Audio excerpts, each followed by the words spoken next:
What are the methods of training methods. ട്രെയിനിങ്ങിന് പ്രധാനമായിട്ട് 2 methods ആണുള്ളത്. First one on the job training and second one of the job training. അതിൽ നമുക്ക് ആദ്യം നോക്കാനുള്ളത് on the job training ആണ്. എന്താണ് on the job training എന്ന് വെച്ച് കഴിഞ്ഞാൽ, ജോബിനോടൊപ്പം തന്നെ, അതായത് ട്രെയിനിങ് അലോങ് വിത്ത് ജോബിനോടൊപ്പം തന്നെ നാം ട്രെയിനിങ് കൊടുക്കുന്നതിനെയാണ് ഓൺ ദ ജോബ് ട്രെയിനിങ് എന്ന് പറയുന്നത്. ഓൺ ദ ജോബ് ട്രെയിനിങ്ങിൽ ഒരുപാട് മെത്തേഡ്സ് ഉണ്ട്. First one apprenticeship program. നിങ്ങൾ പലപ്പോഴും കേട്ടിട്ടുണ്ടാവും അപ്രന്റീസ്ഷിപ്പ് പ്രോഗ്രാം എന്നുള്ളത്. In this program trainee under the guidance of a master worker. ഇവിടെ ഒരു മാസ്റ്റർ ആയിട്ടൊരു വർക്കർ ഉണ്ടാകും. ആ വർക്കറുടെ അണ്ടറിലാണ് ഇദ്ദേഹം ഒരു അപ്രന്റി ആയിട്ട് വർക്ക് ചെയ്യുന്നത്. മീൻസ് അദ്ദേഹത്തിൻ്റെ അണ്ടറിൽ കാര്യങ്ങൾ പഠിക്കാനായിട്ട് പോകുന്ന ഒരു രീതിയാണിത്. Second one internship training. എന്താണ് ഇന്റേൺഷിപ്പ് ട്രെയിനിങ് എന്ന് വെച്ച് കഴിഞ്ഞാൽ, പലപ്പോഴും നിങ്ങളിന് ഡിഗ്രിക്കൊക്കെ പോകുമ്പോൾ നിങ്ങൾക്കത് മനസ്സിലാകും. നമ്മൾ സ്കൂളിലൊക്കെ പഠിക്കുമ്പോഴും അല്ലെങ്കിൽ നമ്മൾ കോളേജിലേക്ക് എത്തുമ്പോൾ ആ കോളേജിൽ കഴിഞ്ഞിട്ട് നിങ്ങൾക്ക് ഫൈനൽ ഇയർ പ്രോജക്ട്സ് ഉണ്ടാവും. അതുപോലെ തന്നെ പലപ്പോഴും നിങ്ങൾ സ്കൂളുകളിലുള്ളപ്പോൾ BEdന് ടീച്ചേഴ്സ് വന്ന് ക്ലാസ് എടുക്കാറുണ്ട്. ഇതൊക്കെ ഇന്റേൺഷിപ്പ് ട്രെയിനിങ് ആണ്. അത് it is a joint programme of training in which educational institutions and business firms cooperate. അതായത് പലപ്പോഴും വിദ്യാഭ്യാസ സ്ഥാപനങ്ങളും അതുപോലെ തന്നെ ബിസിനസ്സുകളും പരസ്പര സഹകരണത്തിൻ്റെ അടിസ്ഥാനത്തിൽ ചെയ്തു വരുന്ന ഒരു രീതിയാണ് ഇന്റേൺഷിപ്പ് എന്ന് പറയുന്നത്. ഇവിടെ സെലക്ട് ചെയ്യപ്പെടുന്ന കുറേ കാൻഡിഡേറ്റ്സ് ഉണ്ടാവും. അവർക്ക് ഈ സ്ഥാപനത്തിൽ പോയിട്ട് പഠിക്കുവാനുള്ള ഒരു സംവിധാനം ഒരുക്കുന്നുണ്ട്. തേർഡ് വൺ ജോബ് റൊട്ടേഷൻ ആണ്. എന്തായിരിക്കും ജോബ് റൊട്ടേഷൻ? പേരിൽ തന്നെയുണ്ട്. This kind of training involves shifting the trainee from one department to another or one job from another. അതായത് ഇവിടെ ഒരു ട്രെയിനിയെ ഒരു ഡിപ്പാർട്ട്മെന്റിൽ നിന്ന് മറ്റൊരു ഡിപ്പാർട്ട്മെന്റിലേക്ക് മാറ്റുകയോ ഒരു ജോബിൽ നിന്ന് മറ്റൊരു ജോബിലേക്ക് മാറ്റുകയോ ചെയ്യുന്നു. ഇതാണ് job rotation. And another method is coaching. ഇവിടെ കോച്ചിങ് നമുക്കറിയാം, പലപ്പോഴും കോച്ചിങ് എന്ന പേര് നാം ഒരുപാട് തവണ കേട്ടിട്ടുള്ളതാണ്. In this method superior guide and instruct the trainee as a coach. ഇവിടെ നമ്മുടെ സുപ്പീരിയർ നമുക്ക് കുറേ അധികം വിവരങ്ങൾ, നമ്മളെ ട്രെയിനിയെ ഗൈഡ് ചെയ്യുകയും മാർഗനിർദ്ദേശങ്ങൾ നൽകുകയും അയാളെ ഇൻസ്ട്രക്ട് ചെയ്യുകയും ചെയ്യുന്നു. And the coach set mutually agreed goals. അതായത് ഇവിടെ കോച്ച് നമുക്ക് പറഞ്ഞു തരുന്ന ആ ഗോൾസിനനുസരിച്ചിട്ടായിരിക്കും അവിടെ ട്രെയിനി മൂവ് ചെയ്യുക.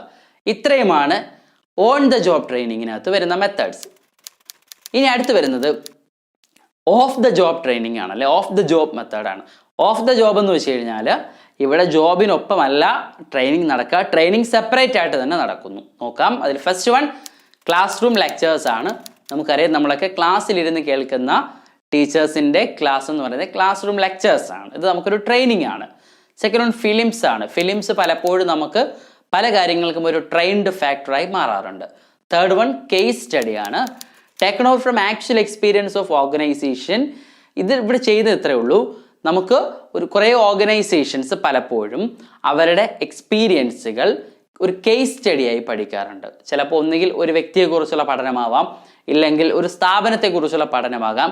ഒരു പെർട്ടിക്കുലർ കേസ്, ഒരു പെർട്ടിക്കുലർ വിഷയത്തെ എടുത്തതിന് ശേഷം അത് മനസ്സിലാക്കിയിട്ട് അതിൽ നിന്നും ട്രെയിൻ ചെയ്ത് വരുന്നതിനെയാണ് നാം കേസ് സ്റ്റഡി എന്ന് പറയുന്നത്.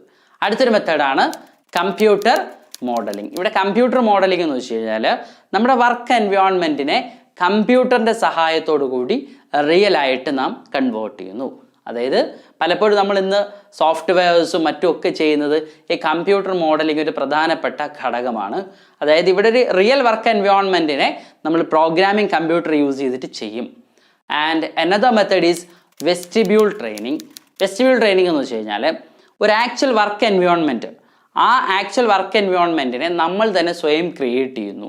സ്വയം ക്രിയേറ്റ് ചെയ്ത് ഒരു വർക്ക് എൻവയോൺമെൻറ്റ് നമ്മൾ ഉണ്ടാക്കുന്നു. ഈ ഒരു വെസ്റ്റിബ്യൂൾ എന്ന പേരിൻ്റെ മീനിങ് നമ്മൾ ഇങ്ങനെ ഉണ്ടാക്കിയെടുക്കുന്ന ആ എൻവയോൺമെൻറ്റിനെയാണ് വെസ്റ്റിബ്യൂൾ എന്ന് പറയുന്നത്. ഈ വെസ്റ്റിബ്യൂളിനുള്ളിൽ അത് ചിലപ്പോൾ റൂമാകാം, ചിലപ്പോൾ വലിയ എന്തെങ്കിലും ഒരു ഏരിയ ആകാം. ഈ ഏരിയയിൽ കൊടുക്കുന്ന ട്രെയിനിങ്ങിനെ പറയുന്ന പേരാണ് വെസ്റ്റിബ്യൂൾ ട്രെയിനിങ്. അടുത്ത മറ്റൊരു മെത്തേഡാണ് programmed instruction.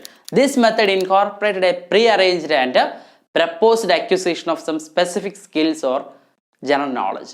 Here information is broken into meaningful units and these units are arranged in a proper way to form a logical sequential learning package. അതായത് ഇവിടെ കുറേ അറിവുകൾ നമ്മൾ സംഘടിപ്പിക്കുകയും ആ അറിവുകൾ പരസ്പരം ഉപയോഗപ്പെടുത്തിക്കൊണ്ട് നമ്മുടെ സ്കില്ലും നോളജും ഒക്കെ ഇമ്പ്രൂവ് ചെയ്യുന്ന, അല്ലെങ്കിൽ അതിലൂടെ കൂടുതൽ ഇൻഫർമേഷൻ കളക്ട് ചെയ്യാൻ വേണ്ടിയിട്ടൊക്കെ നമ്മൾ ഉപയോഗിക്കുന്ന ഒരു ട്രെയിനിങ് മെത്തേഡാണ് പ്രോഗ്രാംഡ് ഇൻസ്ട്രക്ഷൻ.